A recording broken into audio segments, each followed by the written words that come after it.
Margaret Johnson's house sat quietly on the corner lot of Mapledale, a peaceful residential neighborhood in Chicago.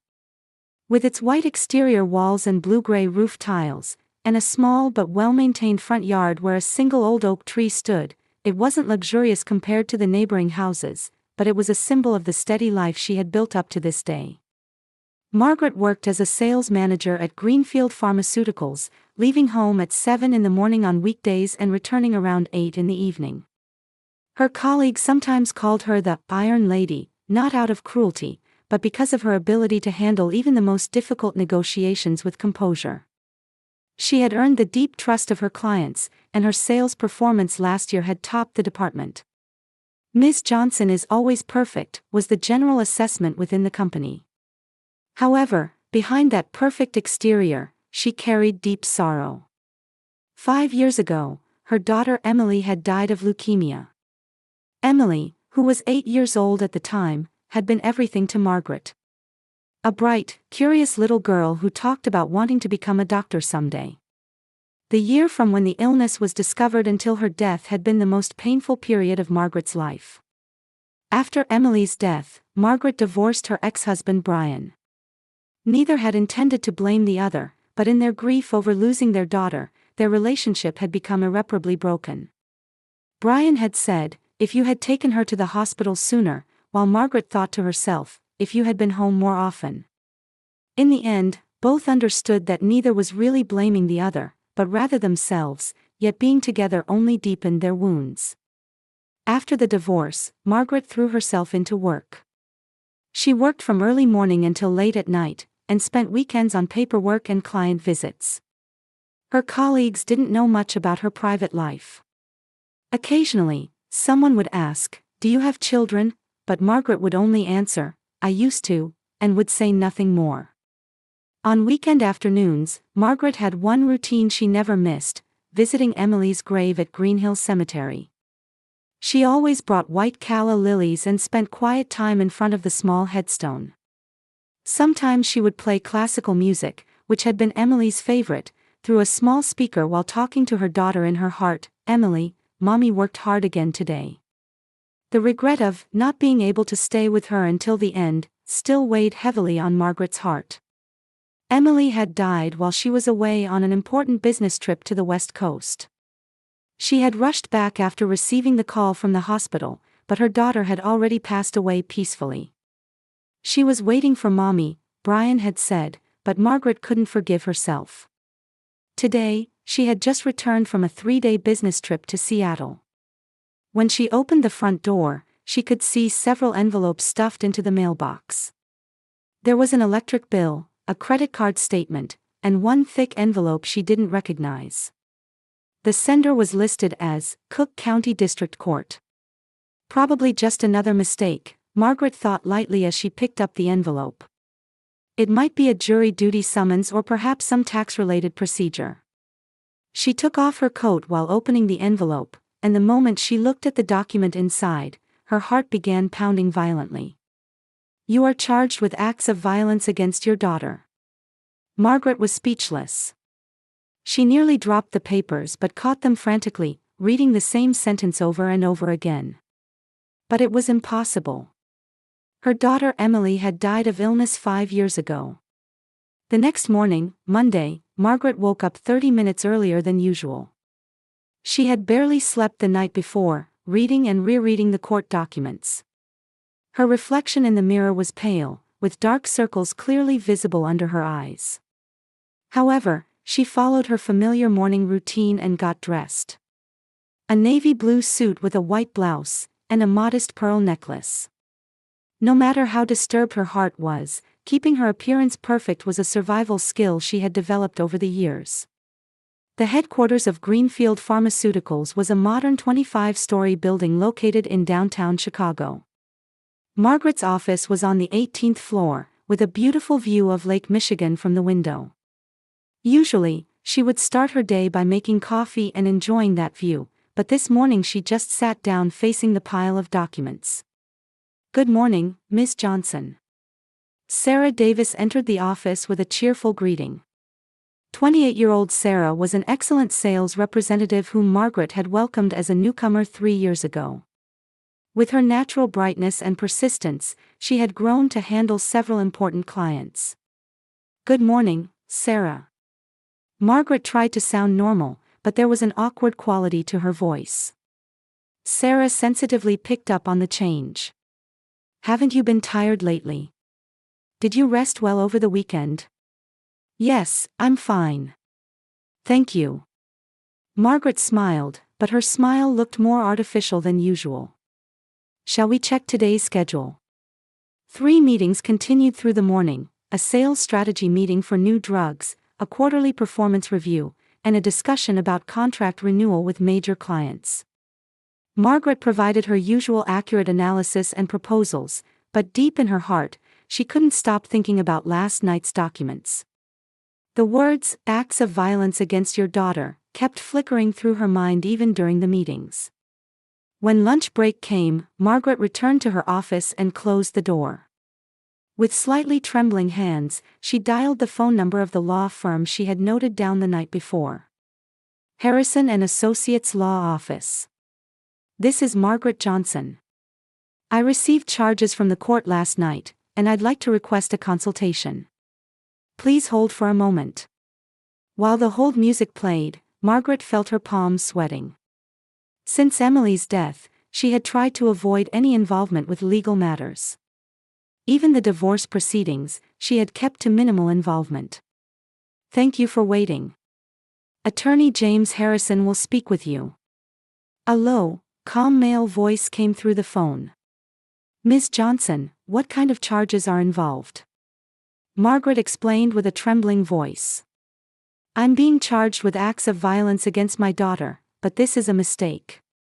My daughter died of leukemia 5 years ago." There was a moment of silence on the other end of the phone. "That is an extremely unusual situation. Could you bring the charges to me so we can meet as soon as possible? Are you free this afternoon?" "Yes, I'll make time." "Then please come at 3 o'clock this afternoon. Since the charges appear to be genuine, this needs to be taken seriously." After hanging up, Margaret's hands were shaking so much she couldn't lift her call. Can you imagine making $10,000 a month just from YouTube, all from home? That's exactly what I did with Reddit Stories.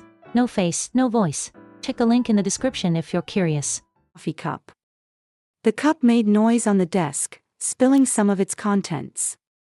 She hurriedly wiped it up with tissues while telling herself, "It's okay, it must be some kind of mistake." At 1 in the afternoon, Margaret told Sarah she was leaving early. Something urgent came up. "Could you prepare the materials for tomorrow's meeting?"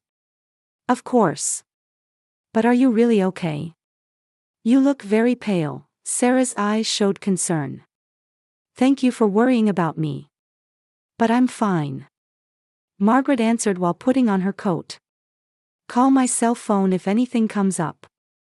Harrison and Associates Law Office was located in a historic building on Chicago's legal district. When she opened the heavy wooden door, a calm reception area spread out before her. The receptionist guided her politely, and Margaret was soon shown into Attorney James Harrison's office. Harrison was a gentle-looking man with neatly arranged gray hair, wearing a deep blue suit. Law books were arranged orderly on his desk, and various certificates were displayed on the walls. "Ms. Johnson, I understand you're in great difficulty. First, may I see the charges?" Margaret handed over the documents she had brought. Harrison adjusted his glasses and began reading the document carefully. He occasionally frowned or shook his head while taking about 10 minutes to review the contents. "Ms. Johnson," Harrison placed the charges on his desk and looked at Margaret with a serious expression. "Could you tell me more about your daughter Emily? You mentioned she died of leukemia 5 years ago." Margaret answered with a tightening chest. "Emily died when she was 8 years old. She had a year-long battle with the disease. I didn't make it to her final moments. I was on a business trip." "That must have been a painful experience." Harrison's voice was filled with sympathy. "However, there's a problem. Looking at these charges, the accuser claims that abuse is currently ongoing. It states continuous violence and ongoing medical neglect. Margaret gasped. That's impossible. Emily isn't here anymore. That's the biggest mystery. Harrison pointed to a part of the charges. The accuser's name is listed as anonymous, but someone is definitely making this accusation intentionally. Moreover, the court has officially accepted this. Margaret leaned back in her chair. She felt dizzy, and reality seemed to be slipping away. Who on earth would do such a thing, and why? We need to find that out. Harrison leaned forward. This is clearly a false accusation, but legal proceedings have already begun. A preliminary hearing is scheduled for next Friday. By then, we need to gather as much information as possible. At dusk, Margaret returned home with heavy steps. When she opened the front door, the usual silence greeted her, but today that quiet felt oppressive. On the living room shelf were several photos of Emily, a 7th birthday photo where she was smiling in a pink dress, the last Christmas family photo, and the final photo of her smiling weakly in the hospital bed. Margaret picked up that photo and sat down on the sofa. Emily, who would do such a terrible thing, she whispered in her heart. Her daughter's innocent smile now caused her even more pain. That night, Margaret couldn't sleep again. Staring at the ceiling, she repeatedly asked herself, who, and why now? She desperately searched through 5 years of memories, trying to think of anyone who might have reason, but only Brian and his new wife Jessica came to mind. However, Brian couldn't possibly do such a thing. He too had been a father who loved Emily. Outside the window, Chicago's nightscape glowed quietly. The view that she would usually find beautiful tonight seemed only cold and heartless. Margaret pulled the blanket up to her shoulders and waited for dawn in anxiety and fear. 3 days later, when Margaret returned home from work, there was another thick envelope in the mailbox. This time, the words, Cook County District Court, seemed larger and more intimidating. Her heart began pounding violently again. Her hand shook as she tried to unlock the front door, and she couldn't get the key in the hole properly on the first try. Sitting down on the living room sofa, Margaret took a deep breath before opening the envelope. This time it was a formal court summons. She was ordered to appear in Cook County District Court, 3rd courtroom, next Tuesday at 10 in the morning. Below that were detailed accusations listed. Defendant Margaret Johnson is charged with continuous psychological and physical abuse of her biological daughter Emily Johnson. Margaret felt her hands trembling as she held the papers and continued reading. The accusations were beyond imagination. The defendant locked her daughter in the basement every night after 9 p.m. and committed acts of violence. She provided only low-nutrition meals and intentionally prevented the child from receiving necessary medical care for growth. When the daughter sought help, she ignored her and also interfered with school attendance. None of these items matched anything Margaret remembered. She had loved Emily from the bottom of her heart, and after the illness was discovered, she had adjusted her work schedule to focus on nursing her daughter. She had cooked Emily's favorite meals, read to her, and always accompanied her to hospital treatments. Her only regret was not being there at the final moment. Turning further through the charges, she found several images labeled as evidence photos. However, these photos were clearly composites. They appeared to combine Emily's face with photos of another injured child's body taken somewhere else, crudely made. The seams in the photos were so unnatural that even an amateur could tell, and the lighting angles didn't match. How horrible, Margaret murmured aloud.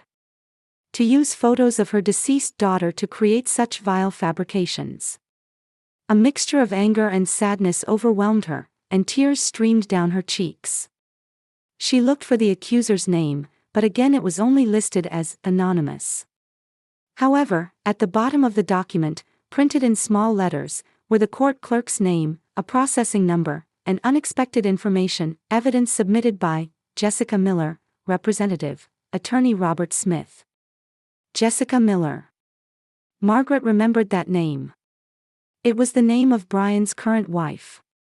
The woman who had remarried Brian 2 years ago, whom Margaret had met only once at Emily's grave on the anniversary of her death. However, why Jessica was listed as the evidence submitter for an anonymous accusation was puzzling. She should have had no direct connection to Emily, since she had met Brian after Emily's death. Margaret picked up her cell phone with trembling hands and dialed Attorney Harrison's emergency contact number. Harrison speaking. This is Ms. Johnson. More papers arrived. A formal court summons and detailed accusations. Margaret's voice trembled with tears. Please bring them immediately.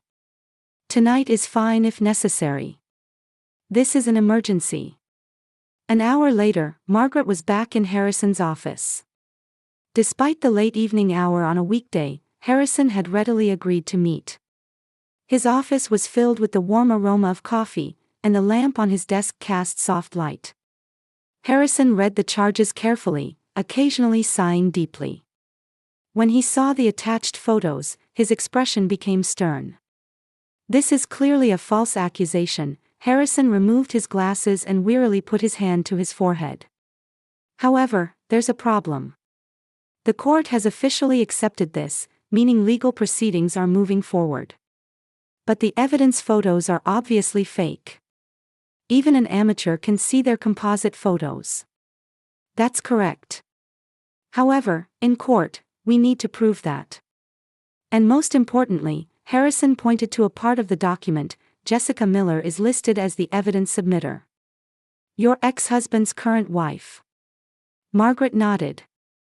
But Jessica met Brian after Emily died. Why would she? That might be the key. Harrison leaned forward.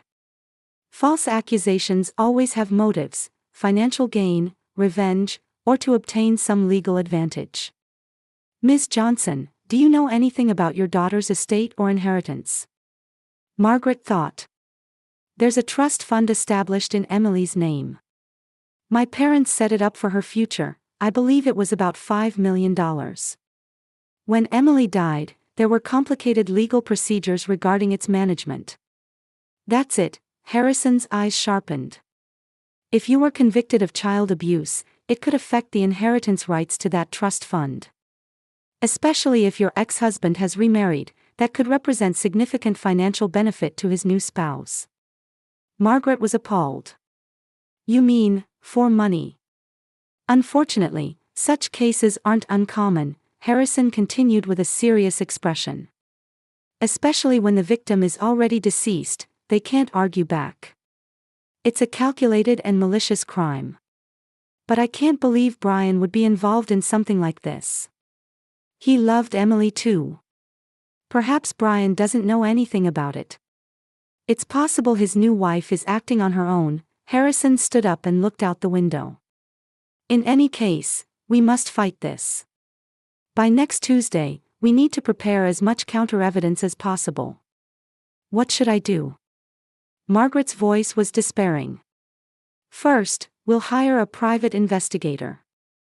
We need to look into Jessica Miller's background and motives. Then we'll gather evidence to refute the false accusations, Emily's medical records, school records, your work attendance records, and so on. Harrison sat back down and began taking notes. It will be expensive, but this is a battle for your life and honor. That night, Margaret spent another sleepless period. However, this time she felt not only despair but also anger. Having her beloved daughter's memory defiled and her love as a mother denied was an unbearable insult. Looking at Emily's photo on the bedside table, she made a vow in her heart. Emily, Mommy will definitely protect your honor and our love. I'll find out who's doing this and why. Outside the window, Chicago's city lights shone in the night sky. Margaret quietly steeled her resolve for the battle ahead. Through Attorney Harrison's introduction, Margaret met with private investigator Michael O'Connor. O'Connor was a former Chicago police detective, now in his early 50s, working independently in investigative services. His gray hair, deeply lined face, and sharp eyes told of years of experience. Ms. Johnson, this case is extremely malicious, O'Connor said while looking at a copy of the charges. Using a deceased daughter for false accusations, I've only seen this a few times in my 30-year career. How long will it take to get investigation results? Margaret asked anxiously. For basic background investigation on Jessica Miller, about a week. However, to uncover the motives behind these accusations and any accomplices might take a bit longer. The following Monday, the day before her scheduled court appearance, Margaret was at work as usual. She was trying to distract herself from anxiety by concentrating on work, but her focus was scattered. Sarah was concerned about her condition and spoke to her several times, but Margaret only answered, "I'm fine." Around 3 in the afternoon, O'Connor called. "Ms. Johnson, I have important information. Can we meet immediately?" Margaret hurriedly left work early and headed to O'Connor's office. The office in a room of an old downtown building was exactly like a private detective's office from the movies. Various newspaper articles and photos from cases were posted on the walls, and investigation materials were piled high on the desk. "Please sit down," O'Connor said with a serious expression. "Shocking facts have come to light." He opened a thick file and took out photos and documents. Jessica Miller, currently 28 years old. Real name, Jessica Ann Parker. She moved to Chicago 5 years ago, but there are problems with her previous background. O'Connor showed a photograph of young Jessica being handcuffed by police. She has an arrest record for fraud in Detroit. Investment fraud targeting the elderly. She received a suspended sentence, but the total damage was $2 million. Margaret gasped. "Does Brian know about this?" "Probably not. She used false names at times." O'Connor showed the next document. "And this is the most important discovery." It was a bank record. Jessica had $300,000 in debt before marriage. She also has a history of treatment for gambling addiction. However, after marrying Brian, her life changed completely. So her target was money from the beginning? Exactly. However, we also discovered there was a problem. O'Connor showed another document. Most of Brian's assets are still connected to the management of Emily's trust fund. Even though he remarried, Jessica has no direct inheritance rights. So by making me look like a criminal? Yes. If you were convicted of child abuse, it could affect the management rights of Emily's trust fund. Eventually, Brian could gain complete management rights, and that could potentially fall into Jessica's hands as marital property. Margaret leaned back in her chair. To target money by exploiting her daughter's death was unbelievably despicable. But there's more, O'Connor smiled thinly. Jessica isn't acting alone. He took out another photograph. It showed Jessica meeting secretly with an unknown man at a cafe, photographed from a distance. This man is Robert Smith, the attorney listed as representative on the charges. But he too is a problematic individual. What do you mean? Attorney Smith has received warnings from the Bar Association in the past. He's suspected of submitting false evidence and deceiving clients. He was on the verge of complete disbarment and currently has almost no work. O'Connor pointed to the secret meeting photo. This photo is from 3 weeks ago. That means they were planning this before the charges were filed. Margaret felt anger rising. Do you have evidence? Evidence that can prove their conspiracy? Actually, I obtained that too. O'Connor proudly opened the final file. While I can't bug Smith's law office, I can record conversations in public places. He took out a small recorder. Yesterday, I discovered them meeting again and successfully recorded it. What came from the recorder was a conversation between Jessica and Smith. If Margaret is convicted, what happens to the trust fund? It was Jessica's voice. If everything goes according to plan, your husband will gain complete management rights. That should work in your favor too, Smith's voice answered. But what if they find out the evidence is fake? Don't worry. The judge is busy. There's no time for detailed verification. Besides, the victim is already dead. No one can argue back. So I can get half of $5 million. That's right. Just don't forget my fee. The recording ended there. Margaret was speechless. Hearing voices planning to profit from her daughter's death was more painful than she had imagined. Is this sufficient evidence? Margaret asked in a trembling voice.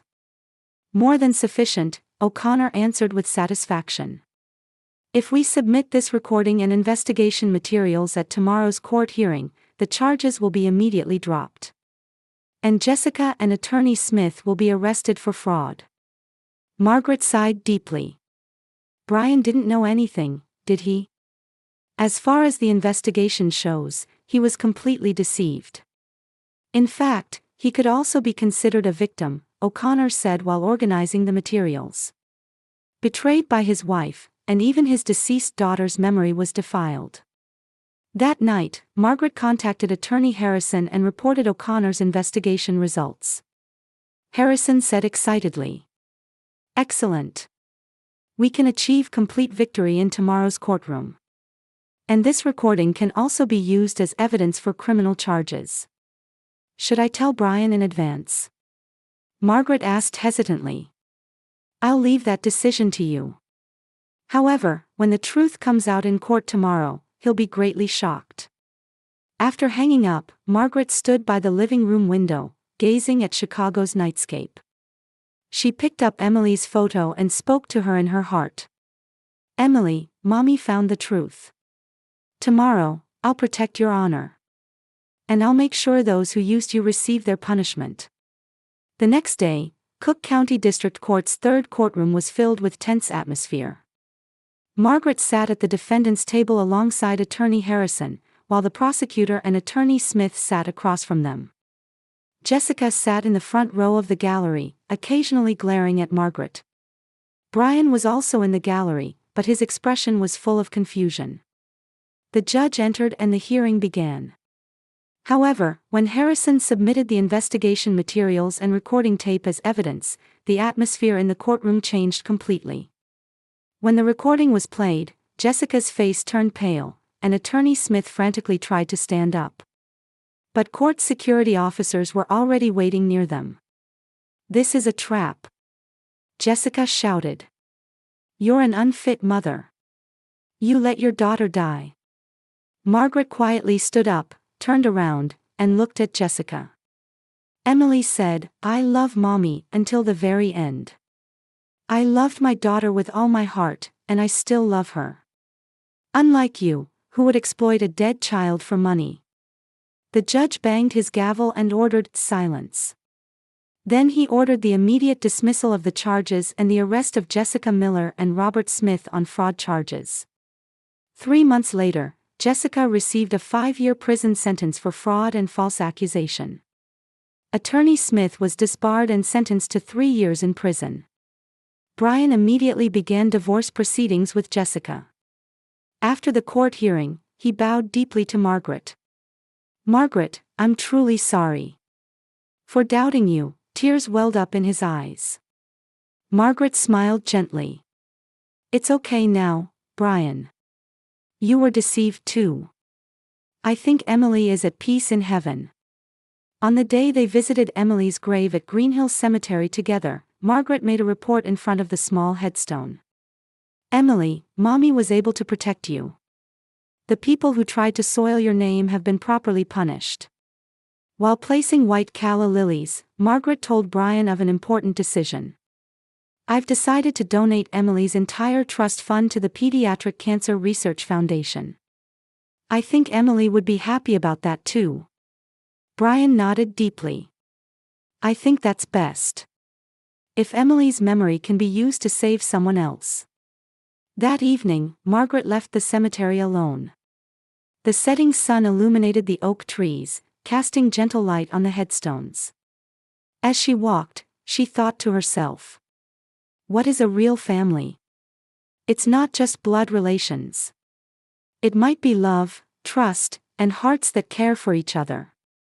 Some people, like Jessica, use family relationships to hurt others, while others, like Sarah, care genuinely even though they're just workplace colleagues.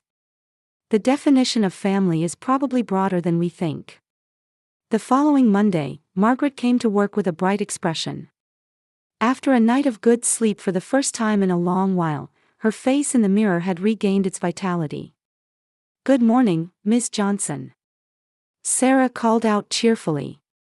"You look very energetic today." "Yes, thankfully," Margaret smiled from her heart. "A problem I'd been carrying for a long time has been resolved." From the office window, the beautiful view of Lake Michigan was visible as always. The morning sunlight illuminated the lake surface, announcing the beginning of a new day. Margaret made coffee while gazing at that view. Emily is no longer here. That fact hasn't changed. However, her love for her daughter will remain in her heart forever. And it was that love that gave her the strength to overcome this trial. Margaret Johnson began walking quietly toward a new morning, carrying the pain of the past but with hope for the future in her heart. While learning what true family means, she was about to open a new chapter in her life.